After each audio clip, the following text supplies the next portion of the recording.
تركيا waxa uu buddig u yahay horumarka xilligan Soomaaliya ay ku talaabsanayso waxaana in madax sare oo dalka ay kala soo qayb galaan dawladda Turkiga munaasabadan xirnimadooda ee 49 sano ka hor ah waxa ay hoga tusaaleynaysaa sida dawladda Soomaaliya iyo dawladda Turkiguba cilaaqaadkooda u wanaagsan yahay safiirka dawladda Turkiga Oglan Beka oo hadlay waxa uu markii ugu horeyso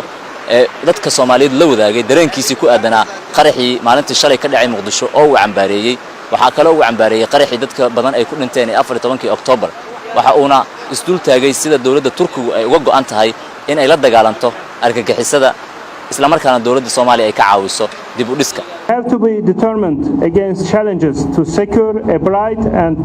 waa in aan gunta dhiisha isaga dhignaa sidii aan ula dagaalami lahayn argagixisada si taasi ay u qabsoontana waxa loo baahan yahay in la dhiso ciidan awood leh kuwaas oo la dagaalami kara argagixisada ka Turki ahaan waa inaga go'an tahay in dawladda Soomaaliya aan caawino sidoo kale tana in aan kala shaqeyno dib u dhiska iyo la dagaalanka argagixisada as the first step in the fight against terrorism. Ra'iisul Wasaaraha Soomaaliya Mudane Xasan Cali Khayre oo isna munaasabadan ka hadlay waxa uu markii ugu horeyso dadka Turkiga uu la qaybsaday dareenka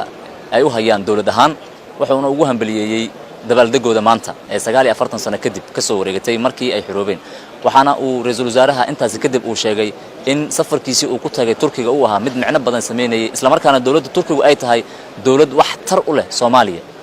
sida awood waxa uu sheegay inay ka rajeynayaan dawladda Turkiga dadaalka hadda ay dalka ku bixinayso mid ka badan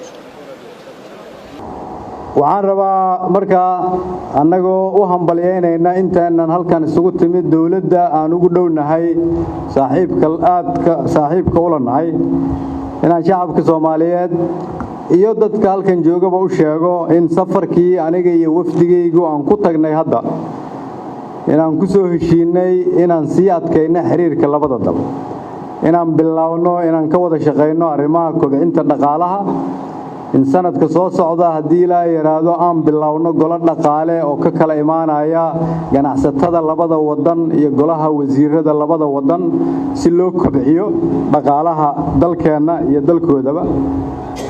inaan uga helno suuq badeecooyinka halkan aan ka soo saarno oo loogu iibgeeyo dalka Turkiga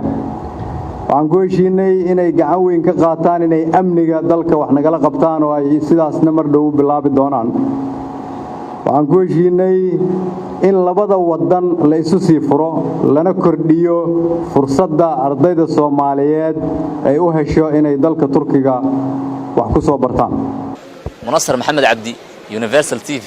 Muqdisho